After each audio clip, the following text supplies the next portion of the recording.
Welcome to Thrivin in the Wild. I'm Taylor Stern. I'm sharing what happens when you step into your vulnerability, face the hard things, celebrate your journey, and giving you your weekly reminder that no one has it all figured out. It's time to thrive. Let's go.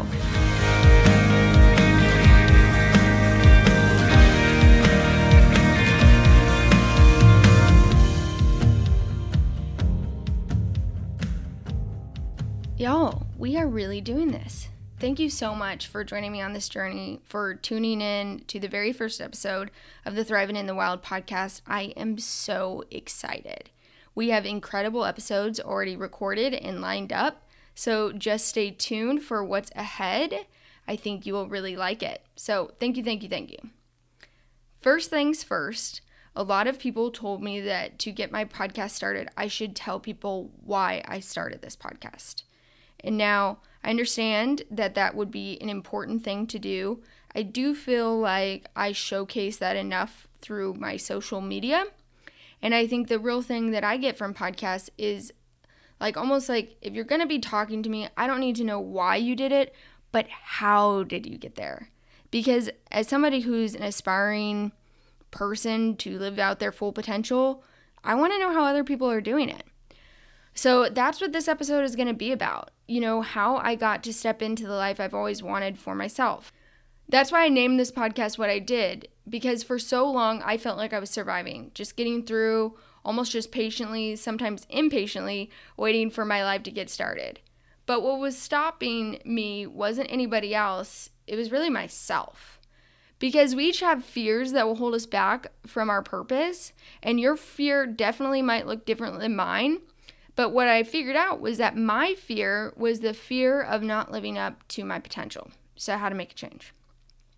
And there were 3 things that I noticed were these obstacles for this change. And I felt like I couldn't overcome these, and I really had to work at them. And actually, I'm still working on them. And so those 3 things were timing, confidence, and the opinion of others. And as I was working through them, one lesson kept coming back to me. One lesson that my grandmother taught me, my Grammy.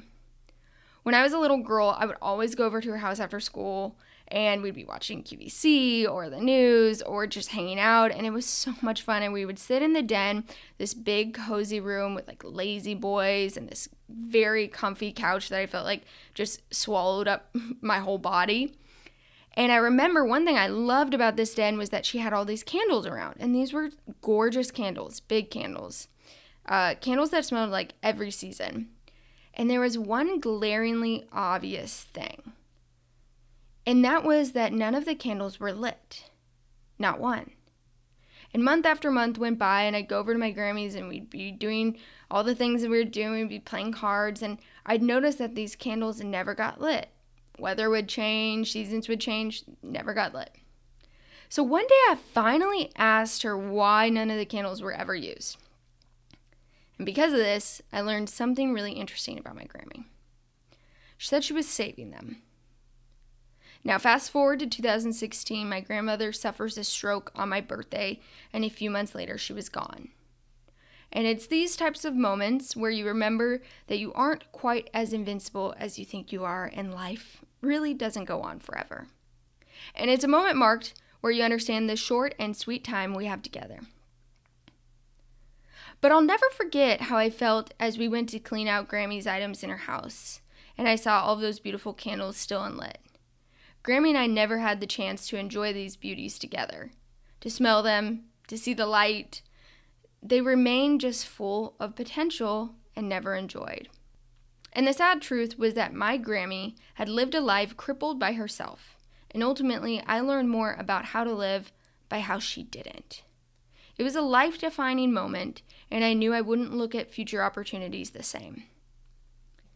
And what I realized was that was such a powerful lesson for me when I was in my mid-20s that it helped me get to this point now, because it came back to the 3 things I mentioned at the top of this, and that was timing, confidence, and the opinion of others.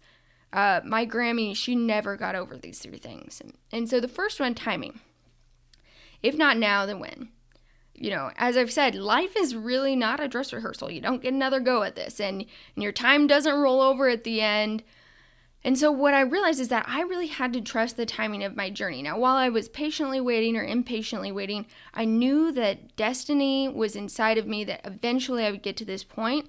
So trusting that, I wasn't as afraid of taking wrong turns, right turns, or left turns, because what I realized, it's not going to get me any closer or further away from the end. So it's having faith in the timing of your life. And this also reminds me of how I ended up getting to the point with my job. I was so unhappy with my job for quite some time, and not necessarily the people, they kept me around, honestly. But what was happening was that I wasn't setting any by-when. I would get through a season, I'd be like, okay, well, I'll look for other jobs, but I really wouldn't. And then I would get into another season, and then I would just wait, and the cycle was continuing. So my great friend Kate, she'll actually be on this podcast later, and she said, set your by-wins, because if not, then you'll just always be saying someday. So I set some by-wins, and I said, okay, if I'm going to quit my job, I'm going to do it by next Monday, and I did. And it helped me have control of the situation, helped me not feel overwhelmed, and then I started doing that with other things. If I want to go on a trip to Paris by 30, when am I going to do that? And, I started setting these by-wins. It wasn't, someday I'm going to make this much amount, I'm going to do it by 35. And so set the by-wins in your life, and you'll notice that you start feeling more comfortable with timing, trusting it, working with timing and not against it. I think that's a really big thing I noticed too. So too often in life, we hold ourselves back. So we create false excuses and we wait for the right time. But I think we all know there really is never a right time. And so I just realized I had to take advantage of the time that I have now. And that can take on a lot of different looks, from something as trivial as wearing the expensive perfume or pursuing new, potentially scary opportunities in both my personal and professional lives. So take advantage of the time that you have right now. Second one is confidence. And this one I still work on definitely daily. But I've started saying to myself, why not you? And, each of us, we were really born with unique gifts and traits that will guide us in our specific journey. And I know we each have limitless possibilities, but somehow as we get older, we forget that or we talk ourselves out of it. So this really came to fruition when I got my Forbes 30 Under 30 honor. It was a great honor, of course, and I'm so grateful for it. And thank you, Forbes, for giving me that. It's definitely changed my professional life and how people view me professionally. And I remember my dear friend Emmanuel Acho, who will also be on this podcast because we have great people on this podcast. He had gotten it back in 2019. He was selected as a member. And I reached out to him and I was like, hey, Manny, this is so awesome. I'm so proud of you. You deserve it. And he wrote back like, why not you next, or something like that. And it kind of from then on spurred that thought in my head that, truth be told, I had never thought I was worthy of that title before then. And I don't know why. Maybe it's like, oh, well, I'm not making that much money. I can't be on this list. But then once he told me that, I thought, yeah, why not me? I had won an Emmy by then. I had done different projects. I was, working in digital and social media for the most valuable sports franchise in the world. So yeah, why not me? Never thought that before. So that's what I ask you is like, why not you? If you're thinking of something and you're saying, oh, well, I'm not, educated enough or X, Y, and Z. Now, education is a different thing. Don't trust me on that. I'm not perfect there. But just don't talk yourself out of it. Go get the education then. Go do it. Go set yourself up for success. If you want it, you have everything inside of you to go get it. So I just think that when you start to doubt yourself, legitimately write, why not? I've had to do this a few times, and then I have to answer my own question. And usually it's things like money, resources, effort. But if I really want it, I can still make that work. They set these things up so that people can have success in life. So don't hold yourself back because you are doubting yourself. Everyone can see the potential around you. You just have to see it yourself. So lastly, I was really crippled by this one. For a long, long time, the opinions of others pretty much imprisoned me and made me feel like I couldn't do a lot of things that I really wanted to do. I was always super nervous of people judging me and saying things, but they're still going to do it even if I'm nervous or not. So that really changes things. And, one thing that I also realized is that this can look differently. A lot of people are always afraid of people saying negative things about them. But actually, I was a little bit more nervous of people saying positive things about me. And I noticed this after the Falcons game. The Cowboys won on a game-winning field goal, and it was incredible. It was such a comeback victory. And I posted this photo on Instagram after, entering my 6th season, blah, blah, blah, blah. And people were so kind to say, "You're killing it. I'm so proud of you. You're doing great. Keep going." And as I was reading all of these comments, I felt like such a fake. Because even though people's opinion of me was that, oh, she's doing great with the Cowboys, I was so miserable. And this was literally a week before I was about to put in my 2 weeks notice.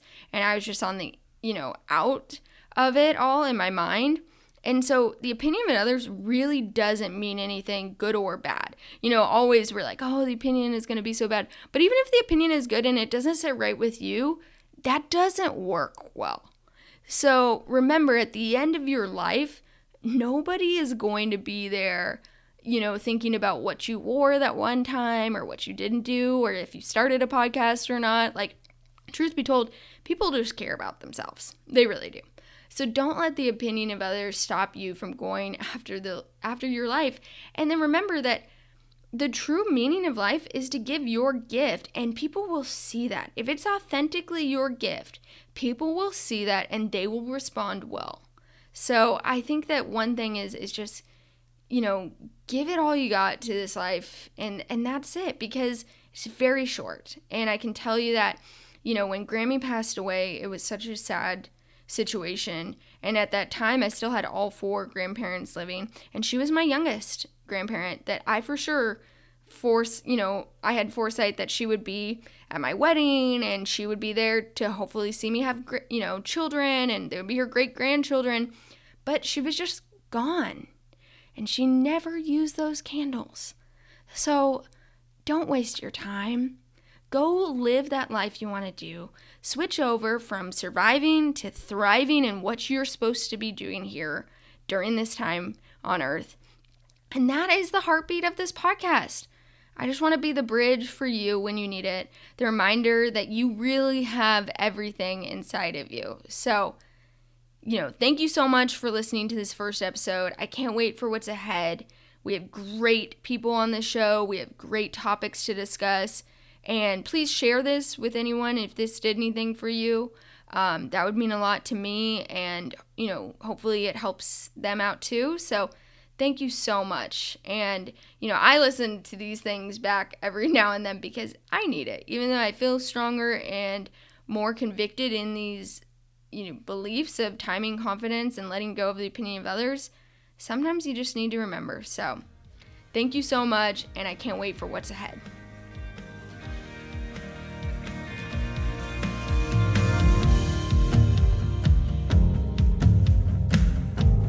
Hey there! If you enjoyed this episode, be sure to snap a screenshot of your phone, post it to your Instagram stories, and tag me at Tastern and at Thrivin in the Wild. I can't wait to see what your favorite takeaway was from this episode.